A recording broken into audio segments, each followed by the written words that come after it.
Vamos con el resumen de las patrullas TN5 esta mañana. Edgardo Velázquez en San Pedro Sula nos resume lo que ha pasado. Un hombre, según el titular que hemos presentado, muere al ser atropellado por una camioneta en Choloma Cortés. Más detalles. Buenos días.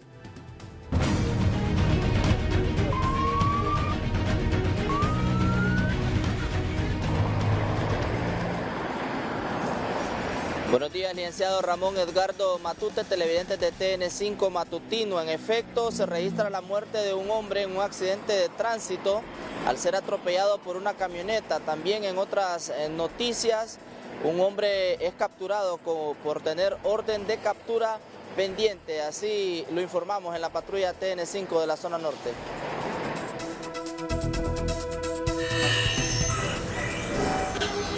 Lamentablemente, una persona del sexo masculino murió tras ser atropellado por un vehículo tipo camioneta en el Boulevard del Sur del municipio de Choloma, a la altura de la colonia San Miguel. De acuerdo con relatos de personas que transitaban por esa zona, el ahora fallecido intentó cruzar la trocha del bulevar sin esperarse que sería atropellado, aunque será competencia de las autoridades facultadas en recabar todos los elementos que permitan despejar toda clase de dudas en torno a este triste incidente. En otro orden de noticias, en la primera estación policial de San Pedro Sula, de manera destacable se puede mencionar que no se registraron detenciones de alto impacto en las recientes horas. Únicamente un hombre fue remitido por tener orden de captura, por lo tanto dicho sujeto tendrá que rendir cuentas a la fiscalía de turno en el transcurso de esta mañana. Asimismo, las oficinas permanecieron activas para darles atención a las denuncias comunes de los ciudadanos de diferentes sitios de San Pedro Sula. Para concluir de manera positiva, no se contabilizaron decesos de pacientes internados en el Hospital Mario Catarino Rivas, esto conforme a información preliminar, siendo esto una novedad destacable. No obstante, la sala de emergencia atendió a personas que necesitaban de una inmediata asistencia médica por alguna dolencia o patología, pero nada que resultara ser una incidencia alarmante. Este ha sido el resumen de los acontecimientos que tuvieron lugar en el Valle de Sula, que se los compartimos en la patrulla TN5. Desde el lugar de origen de la noticia les ha informado Cristian Cerón. Con este informe desde la zona norte retornamos a estudios principales. Noticia de impacto en el matutino.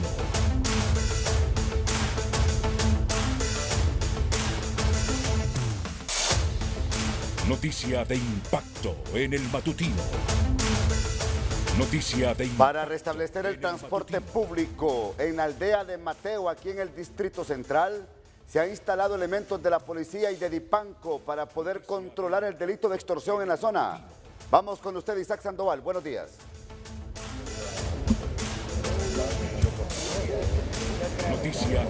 Así es, licenciado Ramón Matute, buenos días a todos nuestros televidentes. Como usted lo acaba de mencionar, estamos ubicados en la aldea Mateo, donde existía la amenaza por parte de los transportistas de paralizar sus unidades, esto debido a amenazas por extorsión. Mario Fu, más detalles sobre esta operación que se realiza en este sector de la capital esta día.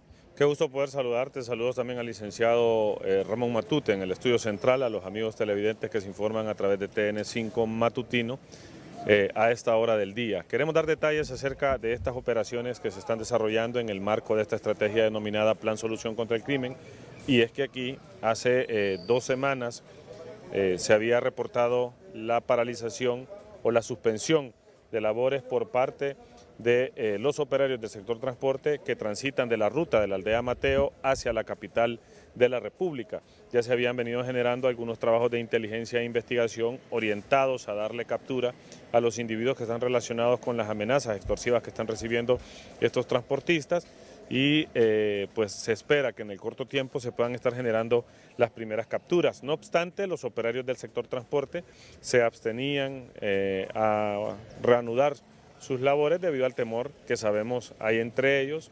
Es por eso que, por instrucciones del señor director de la Dipanco, a través de la División de Seguridad Transporte Urbano, este día se procede a intervenir operativamente de una manera más complementaria. En este sector de la aldea Mateo se estarían asignando algunos agentes que andarán a bordo de las unidades de transporte, y por supuesto habrán algunas motorizadas acompañando lo que es toda la ruta de la aldea Mateo hacia la capital de la República y viceversa. Se espera que con estas acciones se vuelva a la normalidad la operatividad por parte de los transportistas de esta zona, que sabemos estaba afectando a los pobladores de este sector, quienes se habían quedado sin el transporte público que los llevara hacia sus lugares de trabajo o centros de estudio en la capital de la República. Esperaríamos nosotros que con estas acciones ya contar con un transporte, con un servicio de transporte permanente en este sector. ¿Cuánto tiempo permaneció paralizada estas rutas y estos operativos, Mario? ¿La presencia de estos agentes en estos autobuses será permanente? Bien, se tiene información que son alrededor de 2 semanas que se estuvo paralizada la ruta. Se estaban desarrollando labores de inteligencia e investigación, no obstante ellos sabemos tenían temor de reanudar sus labores. Se estará haciendo de manera estratégica la presencia en este sector. Ahorita inicialmente pues estarán los uniformados de manera presencial en lo que es las unidades de transporte. Se mantendrán también las motorizadas en los recorridos y posteriormente se estarán realizando labores de inteligencia ya más encubiertas con personal de civil a bordo de las unidades. Lo importante de todo esto es darle captura a los sujetos que están relacionados a las amenazas que estos individuos han venido generando. En tal sentido, pues esperaríamos seguir contando con el apoyo de los mismos transportistas al brindar información relacionada a las amenazas que han venido recibiendo y, por supuesto, todo el trabajo complementario que derive a la captura de estos sujetos. Bien, vamos a dialogar también aquí con los pobladores que, como podemos observar, están ya pues prestos esperando el transporte urbano. Amigo, buenos días, ¿hacia dónde se dirige? A Tegucigalpa. ¿Cómo ha visto la situación? Pues 2 semanas prácticamente con estas rutas paralizadas. Sí, un poco paralizadas, de la cual pues nosotros pues sufrimos al respecto del asunto del transporte, porque ya uno en su trabajo no le van a permitir que ya llegue tarde, pero desconocen las circunstancias cuáles son. ¿Cómo ha estado haciendo usted para movilizarse hacia su lugar de trabajo? Bueno, por momentos siempre los he abordado, lo único que sí he notado un poco escaso, pues el sistema del transporte. Entonces, para entrar a trabajar allá, incluso yo entro a las 8 y yo tengo que abordar el bus muy tempranas horas por la escasez. Bien, ¿y esta situación es primera vez que se da aquí en la aldea de Mateo o ya habían sufrido este tipo de situaciones con el transporte? Pues desconozco totalmente la ausencia del transporte en su gran mayoría. No le podría decir si esto ha sido consecutivo, pero sí, en los momentos que yo he estado acá sí lo he visto un poco escaso. Bien, hoy ya vemos la presencia policial, pero el llamado que ustedes como pobladores de la aldea Mateo le harían a las autoridades para estar evitando que se den este tipo de situaciones. No, pues que se mantenga más en anuencia, más que todas las autoridades, para no estar sufriendo pues en el asunto del transporte acá, ¿verdad? ¿Su nombre? Mi nombre es Rafael. Bueno, don Rafael, tiene que ver cómo se la ingenia todos los días. Por 2 semanas ha estado esta situación para él poder ver de qué forma llega a su lugar de trabajo. Estamos a la espera a ver si podemos observar en estos momentos algunos de los autobuses de esta ruta interurbana de este sector. Sí encontrábamos algunos cuando nos dirigíamos precisamente a la aldea Mateo en el camino, pero ya tenemos unos 10 minutos de estar en este sector y todavía no hemos podido observar unidades en este punto, pero como les repito, sí hemos observado un tráfico fluido y unidades que salen desde este sector hacia la capital. Allá viene ya una de las unidades de transporte, vamos a ver el momento en que los pasajeros las abordan y vamos a tratar también de dialogar con el conductor de la misma. Vamos a ponernos de este lado, Edward, para poder dialogar con el conductor de este autobús que viene hacia este sector en este momento para pues consultarle cómo está esta situación de seguridad y ver pues de qué forma las autoridades pueden intervenir y poder pues mejorar esta situación, ya que se están viendo afectados los pobladores. Vamos por acá, Edward, vamos a tratar de dialogar con el conductor de esta unidad al respecto. Vamos a ver si podemos dialogar con él mismo. Me regalas un minuto. Bien, esta situación, hermanos, han estado paralizados, no han podido trabajar, pero hoy tienen presencia de las autoridades. Sí, aquí tenemos presencia. Todo nos salga bien, va. el día de hoy. ¿Cómo han estado haciendo ustedes, pues lógicamente sin trabajar? ¿Cómo llevan el sustento a sus hogares? ¿Qué han estado haciendo para sobrevivir? No, hay trabajito ahí, días no, días trabajamos, días no ahí, de cualquier cosa. ¿Ha estado difícil la situación? Difícil, bien difícil. ¿Y ustedes que hablan con los pobladores, qué les dice la gente? No, que hay falta de transporte para Mateo. Y en el tema de seguridad actualmente, ¿cómo se sienten ustedes? No, ahorita ojalá que bien. ¿Estuvieron muy temerosos estas 2 semanas? Sí, mucho. Bueno, pero gracias a Dios hoy laborando. Sí, laboramos. ¿Me repite la ruta? Mateo, Las Tapias. Bueno, muchísimas gracias. Mire, uno de los operarios del transporte, el licenciado Matute y televidentes, que acaba de reanudar operaciones. Las Tapias, Mateo, ya pues estos autobuses están circulando con normalidad. Hasta aquí la información sobre estos operativos y la reanudación del transporte en este sector de la aldea de Mateo. Nosotros pues seguimos con nuestra agenda informativa y a continuación le presentamos nuestro resumen de la patrulla TN5 del Distrito Central, donde le damos a conocer que ya fue retirado de la morgue del Ministerio Público el cadáver de este policía activo que murió en un accidente vial, y también pues en otro sector de la capital se han registrado importantes capturas.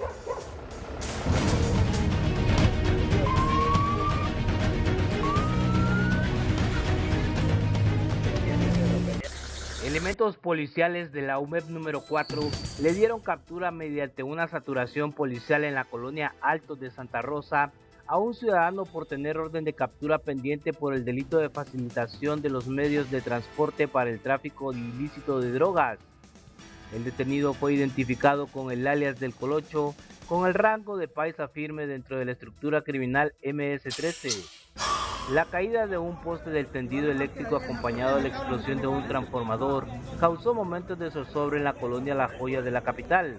El tráfico se paralizó y muchas personas pasaron momentos de angustia debido a que la explosión de este artefacto se dio alrededor de un lugar donde se encuentran varias viviendas. El cadáver de un policía activo identificado como Carlos Giovanni Zavala Núñez fue retirado de la morgue del Ministerio Público esta madrugada, luego de que perdiera la vida al momento en el que viajaba en su motocicleta y fue embestido por un camión con ladrillos que estaba volcado en una pronunciada curva de la carretera CA5 a la altura del municipio de Taulabeco, Mayagua.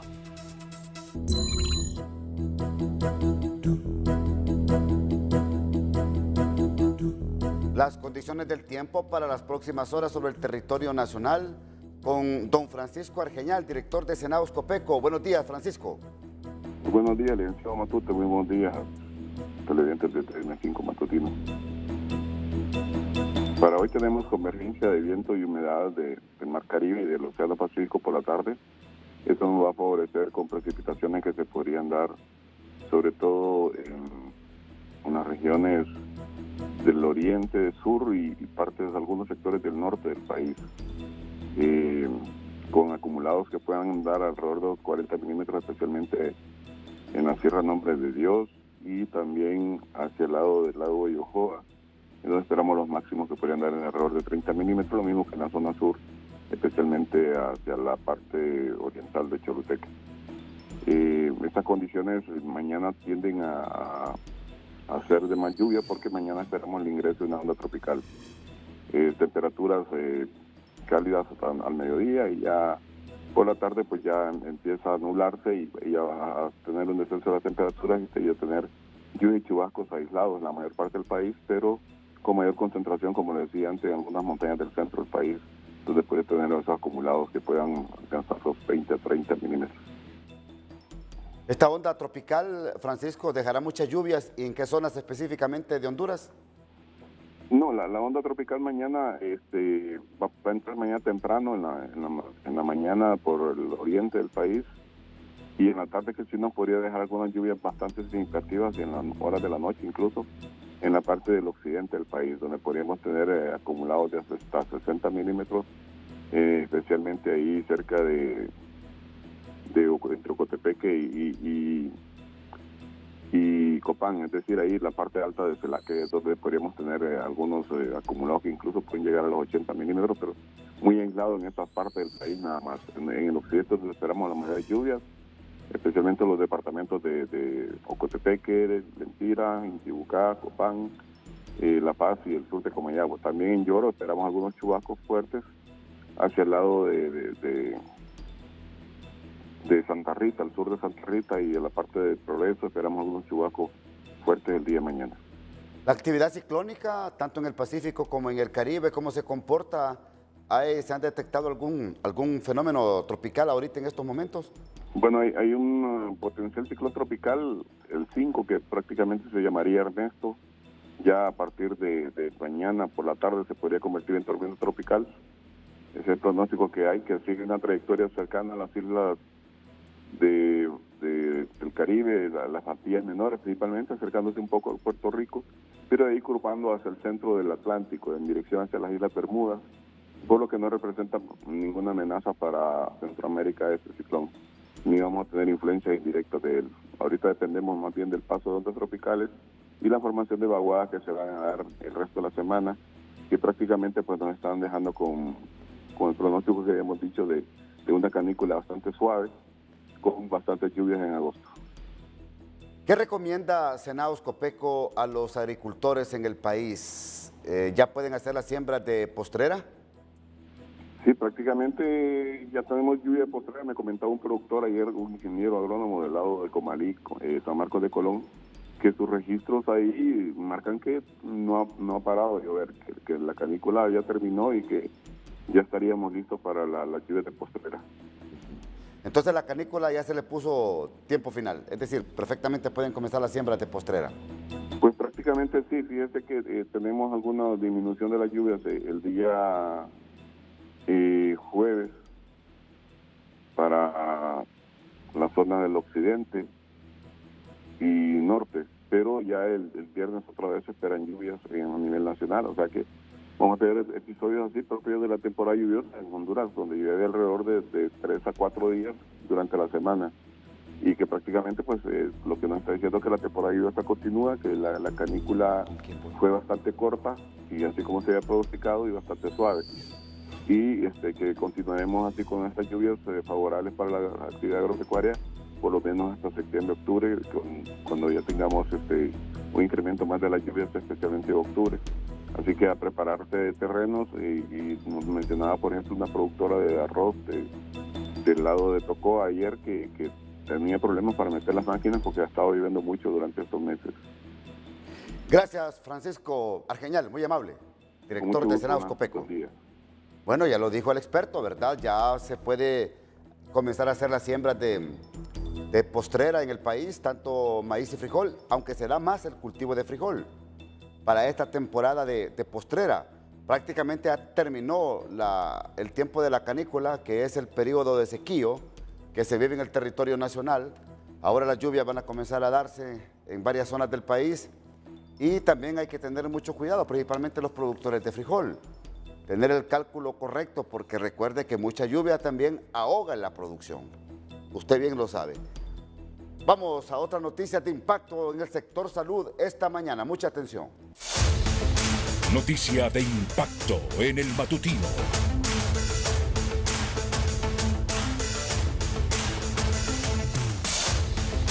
Noticia de impacto en el matutino. Mire, dan escalofríos los resultados, los casos de dengue que están presentándose en el país. 6 personas están en unidad de cuidados intensivos en estos momentos en hospitales públicos de San Pedro Sula. 60 personas están en salas de atención médica, entre ellas mujeres en estado de embarazo y menores de edad, donde está impactando fuertemente el problema del dengue en el territorio hondureño. Edgardo Velázquez, usted platica con el doctor Carlos Umaña, que le da más datos esta mañana en el matutino. Buenos días.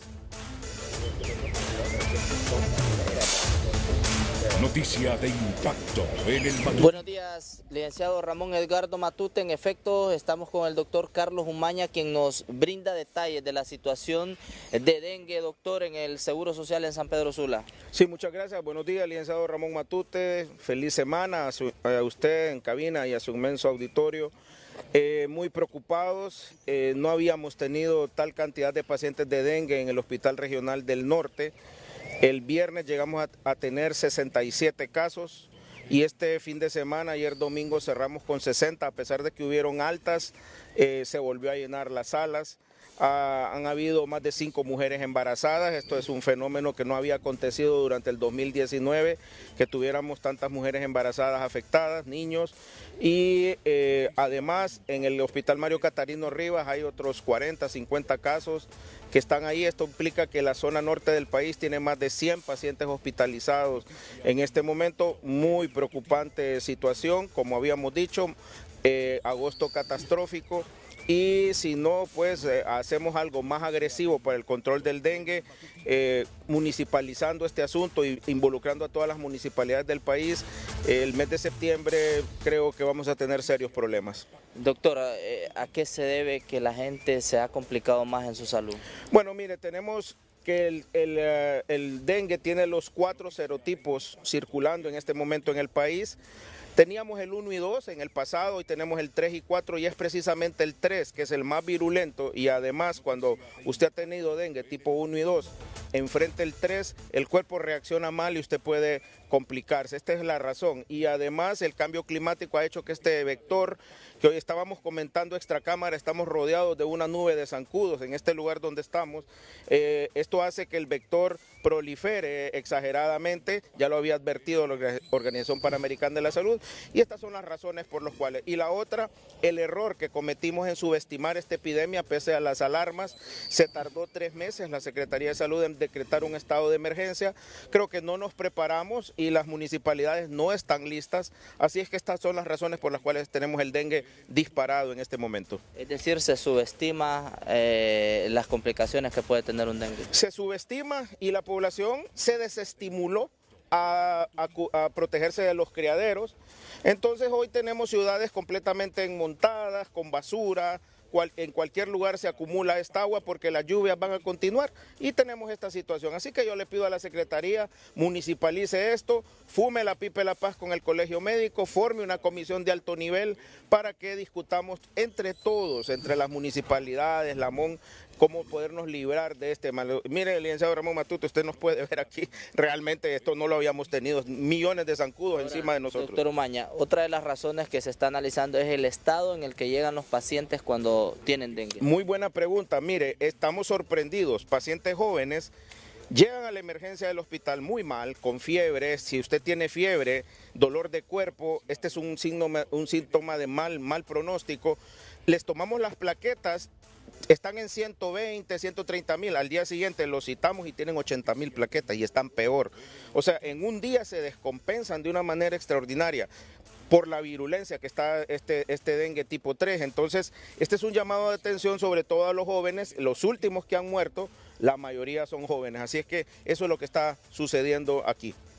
¿Qué se espera para los próximos días, doctor? Se espera que esto empeore si no tomamos las decisiones oportunas y si no hacemos las fumigaciones masivas que se hicieron en el año 2019. O sea, aquí hay que darle recursos a las municipalidades para que compren sus motobombas para nebulizar, darles recursos para su BTI, darle recursos para los seres humanos que van a estar en las brigadas de intervención, de tal manera que así sea. El doctor Carlos Umaña analizando esta mañana en TN5 Matutino la situación del dengue en la zona norte del país. Retornamos a estudios principales. Bien, gracias Edgardo Velázquez y gracias al doctor Umaña. Siempre está el doctor ahí señalando este tipo de problemas y eso es importante. Aunque no lo dejaba en paz los zancudos ahí al doctor Umaña dando la entrevista, porque zancudos hay en todos lados, Hay que trabajar también en conjunto con la CESAL, patronatos, comunidades, municipales, hay que trabajar, centros educativos.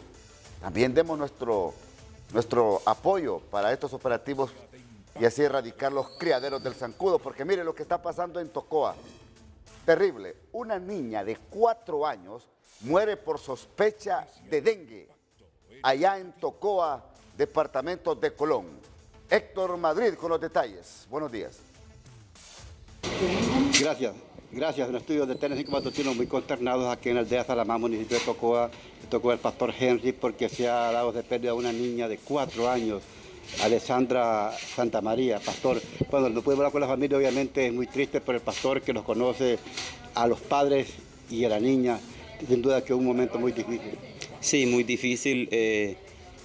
en su momento nos ha sacado nuestras lágrimas al ver una pérdida de una hermosa bebé, una princesa, y nos duele de la forma trágica, podríamos decirlo, del caso del dengue. En este caso, creo que es nuestro primer caso en nuestra comunidad de Salamá, que estamos siendo golpeados y nos llena de mucha tristeza, la verdad. ¿Ella fue remitida desde el hospital de Tocoa a San Pedro Sula con sospechas de dengue? Sí, tengo entendido de que ella fue remitida para La Ceiba y luego de La Ceiba hacia San Pedro Sula y bueno, lamentablemente unas horas después de haber llegado hacia la ciudad de San Pedro Sula, ella lamentablemente falleció.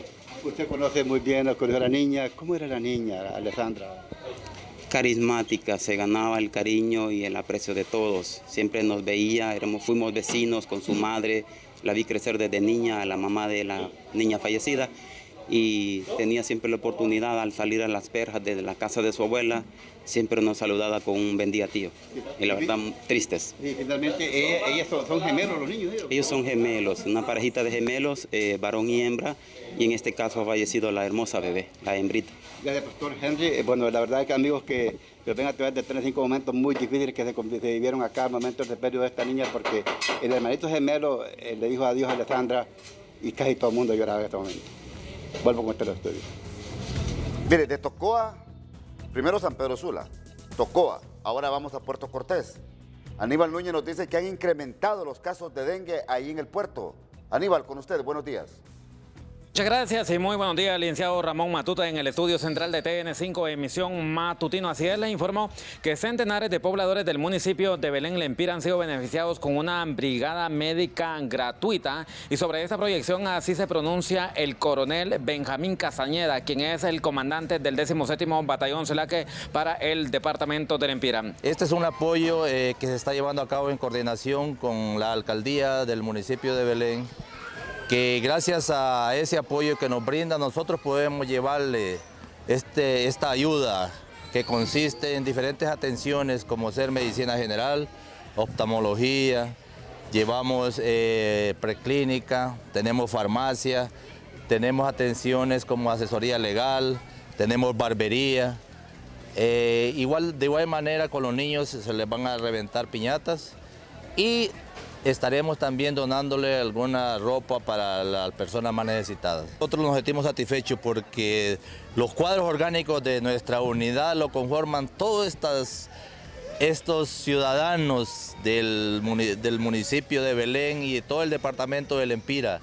Si ustedes llegaran a mi unidad, todo el personal que conforma el 17 Batallón pertenecen al departamento de Lempira. Y ese es el propósito, ayudar a todas estas familias que lo necesitan, que no tienen este acceso directo o que no tienen la posibilidad de visitar a un médico para que les dé una atención, para así hacerle saber de los padecimientos que puedan tener. Además de los servicios médicos, se hizo posible otros de atención a población de todas las edades, recalcó el funcionario castrense. Desde Gracias, Lempira, a esta hora de la mañana es nuestro contacto informativo. Licenciado Ramón Matute, regreso con usted al estudio central de TN5, emisión matutino. Buenos días. Claro.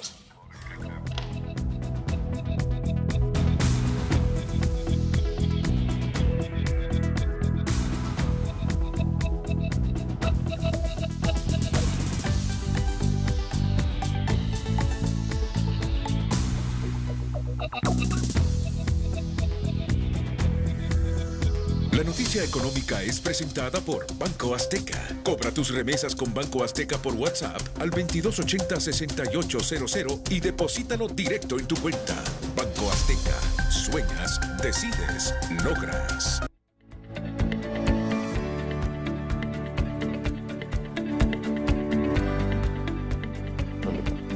Bueno, mire lo que ha escrito en su cuenta de X don Roberto Lagos, reconocido economista del país, porque habla acerca de los tiempos que apremian y también la falta de una lucha anticorrupción en el país para acceder a la cuenta del milenio. Mire, dice don Roberto Lagos, cuenta regresiva, cuenta del milenio. Esta será publicada en noviembre de 2024 y se registrarán los resultados obtenidos durante el año 2023. el principal indicador por el cual Honduras no es país elegible es que no logramos aprobar el indicador de corrupción. Recomendamos, dice Roberto Lagos, que fue una promesa de campaña, ingresar a la cuenta del milenio. El país necesita tener acceso a estos recursos, así que basta de excusas y de buscar culpables por parte de los encargados. Tengo a don Julio Raudales y tengo también al abogado Edmundo Orellana Mercado, quien fue ministro de Transparencia y de Lucha contra la Corrupción del actual gobierno. Y quiero comenzar con usted, abogado Edmundo Orellana, sus consideraciones. Este indicador de lucha contra la corrupción en el país sigue siendo la piedra en el zapato de los gobiernos para poder lograr el acceso a la cuenta del milenio. Buenos días, abogado. Buenos días, Ramón. Pues efectivamente, esa es una variable sumamente importante. Es más, lo que siempre ha dicho el señor ministro Marcio Sierra, cualquier otro de los que ahí se señalan puede pasarlo Honduras, pero si no pasa este pilar de la lucha contra la corrupción, no tiene posibilidades de entrar a la cuenta del milenio. Es sumamente importante. Ahora, yo debo decir que el país ha avanzado en este tema. Recuerde usted que ha habido cambios drásticos e importantes. Por ejemplo, se eliminó la ley de secretos, se recuperaron los fideicomisos, se ha elaborado una estrategia nacional de transparencia que está en proceso de aprobación. No sé por qué no se ha aprobado todavía, este es un tema todavía pendiente. Pero se ha avanzado fundamentalmente en muchos casos. Se ha recuperado, por ejemplo, el tema de que el Ministerio Público pueda investigar casos de corrupción que en el tema del Fondo Social Departamental que en el gobierno anterior se le había prohibido. También el hecho de que el Poder Judicial pueda juzgar estos casos que en el gobierno anterior se le prohibió. Pero todavía hay un problema. Y es que fíjese que el problema de la matriz de corrupción es un asunto que está arraigado en la sociedad nacional. Sí. Yo le voy a decir un simple caso. Sí.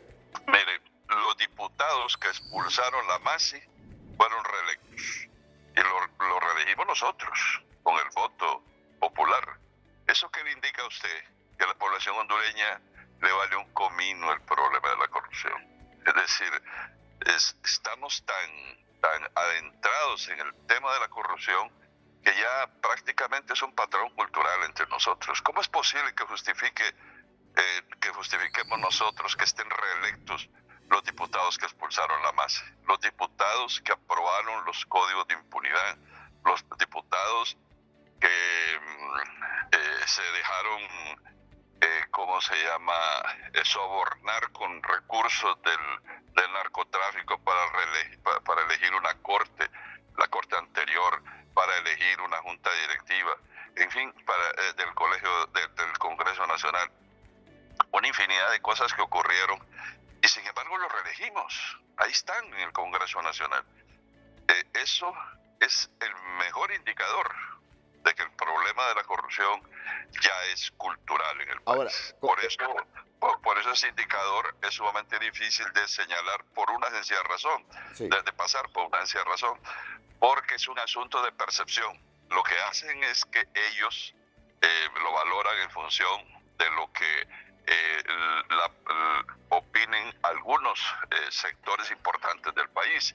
Y si a mí me preguntan, yo les digo, bueno, claro, Honduras es un país de corrupción. Con el simple hecho de haber reelecto estos diputados, es más que evidente de que es un país que está dominado por la corrupción. ¿Han fracasado todos los gobiernos hasta hoy en día en su lucha anticorrupción, doctor Edmundo? Por supuesto, porque si no ya se hubiera eliminado la cultura de la corrupción y esto está vigente entre nosotros. Nosotros buscamos el atajo, nunca andamos buscando el camino recto. En fin, es un asunto ya cultural. Para poder erradicar esto, Ramón, sí, hay que irse a las escuelas incluso, a recuperar los valores cívicos, a recuperar los valores éticos desde la niñez, por eso es que perdemos tanto los niños que hoy lo recuperan las maras, porque el sistema educativo no les da los insumos suficientes. En los hogares se ha perdido esa cohesión que había antes familiar, y hoy los niños están al alcance de las maras, y vemos que nuestros jóvenes hoy son pasto de ellos y se convierten en criminales por esa razón. Concluyo con esto. ¿Hay corrupción pública en estos momentos en el país? Yo, como estoy desvinculado totalmente del gobierno, desconozco, pero es de suponer que ha de haber. Lo que pasa es que lo va a ocurrir en su momento, porque no es posible que todos sean impolutos.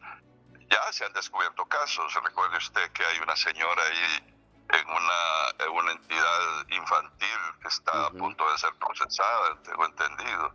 Sí. Casos como el del Instituto de la Propiedad y otros más. Claro que ha habido. Lo que ocurre es que esos van a surgir en su momento, desde luego que sí. Gracias, doctor. Muy amable por estar con nosotros en el Matutino. A la orden, Matute, a la orden. Un abrazo, cuídense. Gracias, gracias. Don Julio Raudales, economista del país, expresidente del Colegio de Economistas. ¿Cómo interpretar esto que advierten algunos expertos y que, bueno, los tiempos apremian? Porque en noviembre se va a conocer si Honduras accede o no a la cuenta del milenio. Buenos días. Muy buenos días, Ramón, y a todo el auditorio de Canal 5.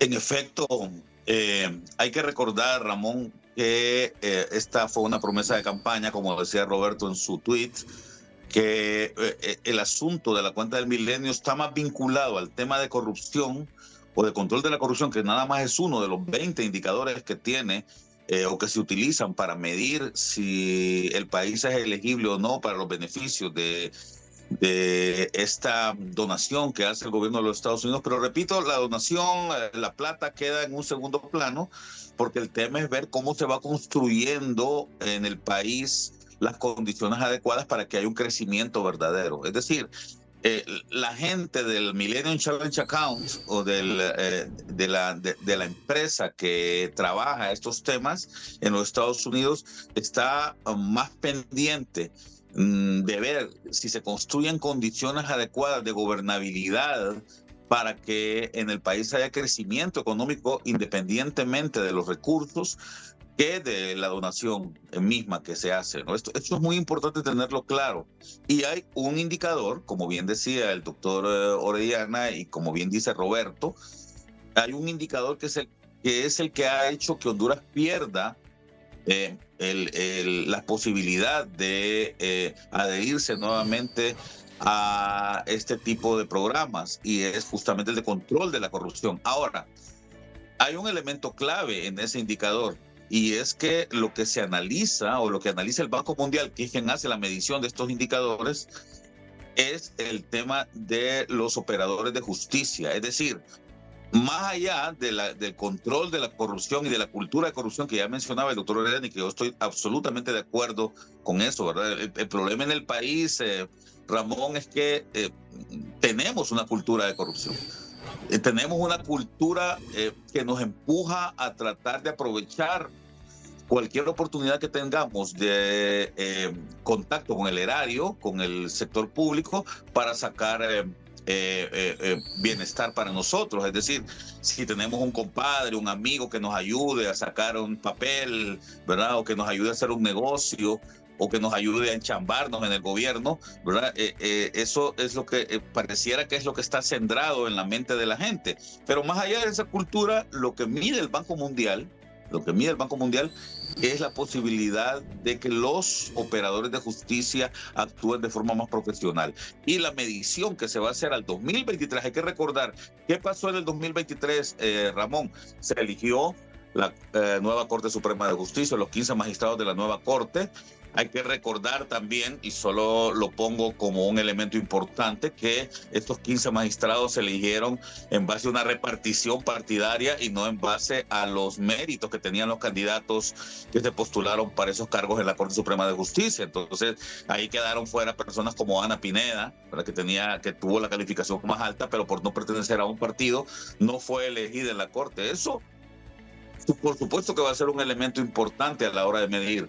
El tema de la fiscalía es exactamente lo mismo, ¿verdad? Se eligieron 5 candidatos, pero la candidata que salió con la mejor calificación y el candidato que salió con la segunda mejor calificación no están en la fiscalía. Entonces, estos son los elementos clave que el Banco Mundial utiliza para poder medir la percepción de que hay interés de combatir la corrupción, porque no se trata entonces solamente de ese elemento cultural que ya menciona el doctor Orellana, y que repito, yo estoy de acuerdo con él, que la gente está esperando que le llegue el momento de que su partido llegue al poder para poder integrarse y aprovecharse y sacar las granjerías y las ventajas que se tienen, meter a toda su familia en el gobierno, por ejemplo. Estos no son los elementos.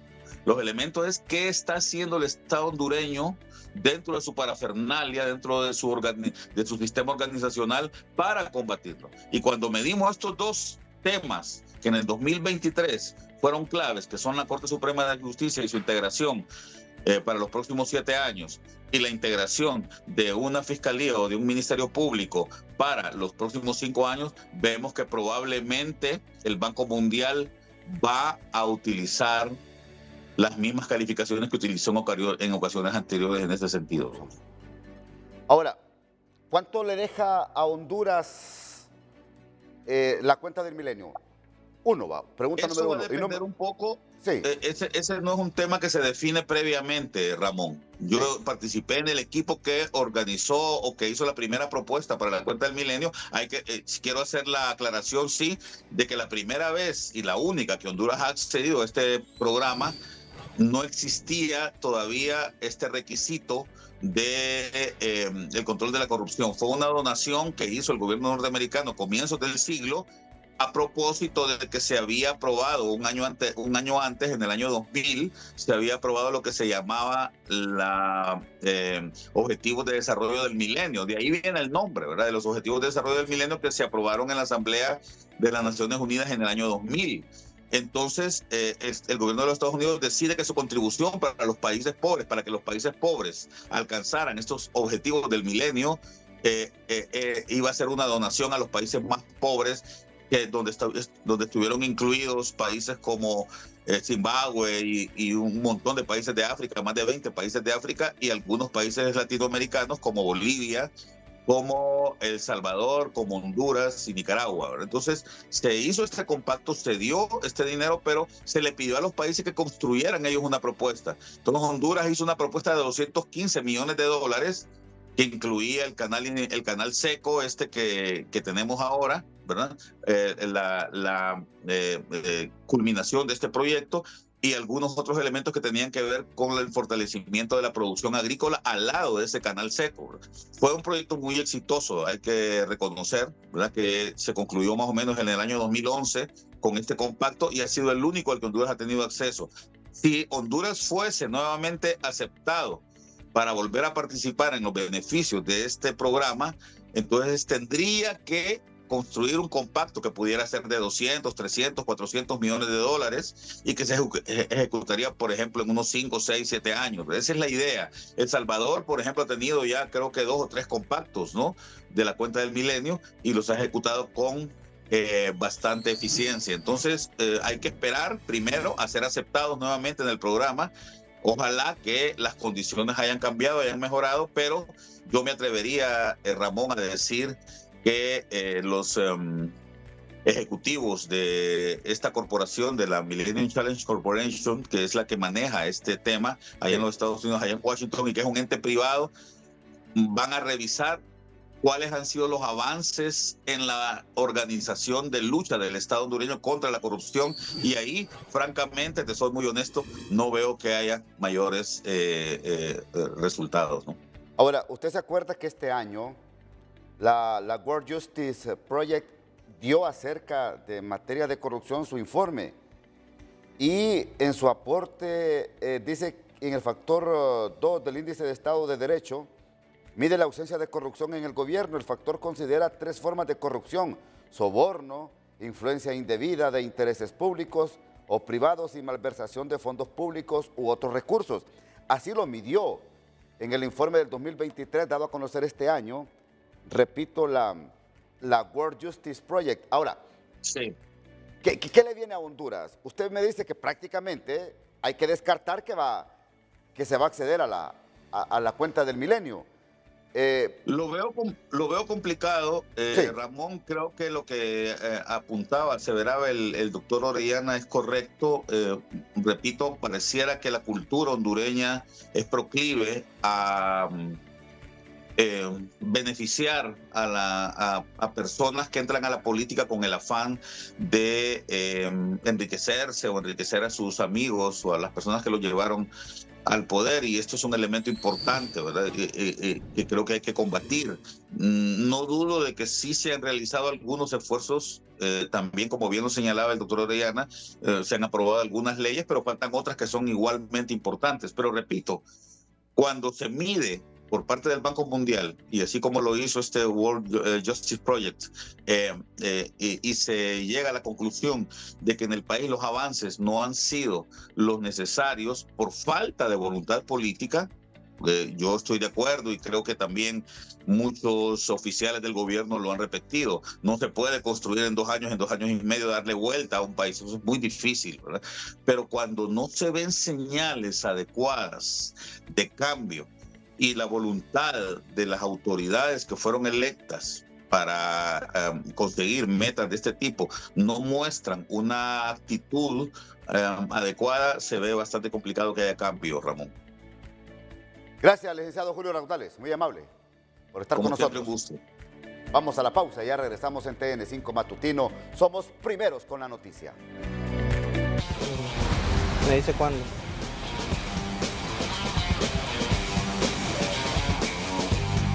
Bien, a esta hora de la mañana, información del tráfico vehicular en TN5 Matutino. Nos encontramos en el anillo periférico, ya muy cerca de la salida hacia el sur por la colonia Luarque. Como usted puede observar, un tráfico bastante pesado en dirección hacia la Universidad Nacional Autónoma de Honduras, el sector del Hato de En Medio y otros sectores aledaños. Bastante pesado este tráfico, así que si usted va a circular por este sector, le recomendamos buscar rutas alternas. Por otra parte, el carril que se conduce hacia el sector de Lomas de Toncontín, al sector de Las Uvas, hacia el sector de Mateo, un tráfico bastante fluido, así que esa es una excelente opción para que usted pueda circular hacia estos sectores. Hasta acá la información del tráfico vehicular presentada en TN5 Matutino.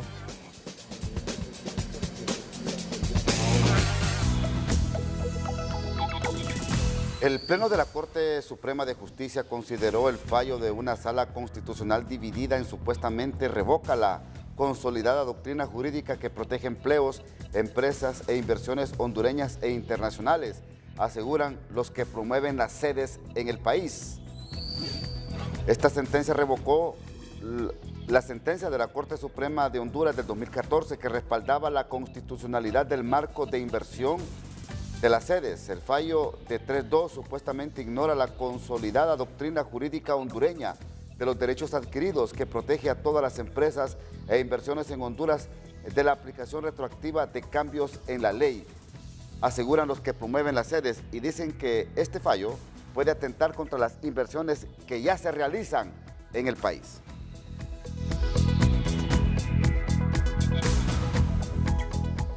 Representantes de las sedes se pronunciaron en cuanto al recurso admitido en contra de las mismas recientemente en la Corte Suprema de Justicia y piden al Estado de Honduras respetar la ley y los tratados internacionales. Es decir, la Corte Suprema de Justicia tiene una obligación de derecho internacional, ¿verdad?, de respetar y preservar el régimen legal de las sedes. La Corte Suprema de Justicia debe aplicar los tratados internacionales, está obligada constitucionalmente a reconocer y aplicar esos tratados internacionales al caso concreto. Entonces, eso es lo primero que hay que precisar, ¿verdad?, que hay una obligación de respetar el marco legal de las sedes. En segundo término, debemos aclarar de que las sentencias de inconstitucionalidad no tienen efectos retroactivos. ¿Qué quiere decir esto? Que una sentencia de inconstitucionalidad proferida por la Corte Suprema de Justicia no puede afectar a ninguna de las 3 sedes que hoy están operando en el país. Esto lo establece así el artículo 94 de la Ley sobre Justicia Constitucional, en donde claramente dice de forma expresa que la sentencia de inconstitucionalidad no afectará las situaciones jurídicas que ya hayan sido definitivamente resueltas y ejecutadas. Esto lo ha planteado la propia Sala de lo Constitucional en más de 40 sentencias, ¿verdad? Todas las sentencias de inconstitucionalidad que jamás se han emitido en Honduras tienen un efecto hacia... Además, los representantes de las sedes argumentan que estos recursos de inconstitucionalidad no les afecta porque no tienen efecto retroactivo. A Honduras a través de las 3 zonas de empleo y desarrollo económico que hoy están operando en el país, desde servicios financieros, servicios médicos, desarrollo de infraestructura, temas de turismo. Entonces las sedes están generando empleo, están generando oportunidad y la Constitución de la República y los tratados internacionales protegen este derecho del pueblo hondureño a prosperar. Así es que quedamos atentos. Son 3 las sedes que están operando en el país actualmente. El tema vuelve a la palestra pública luego de que la Sala Constitucional de la Corte Suprema de Justicia declarara con lugar el recurso presentado por la Universidad Nacional Autónoma de Honduras en contra de las zonas especiales de desarrollo. Isaac Sandoval, TN5 Matutino. La agenda legislativa para esta semana contemplan varias iniciativas de ley y dictámenes que comisiones especiales han presentado a la Junta Directiva y esta a la vez presentará al Pleno. ¿Cuáles serían? Tony Munguía, con usted.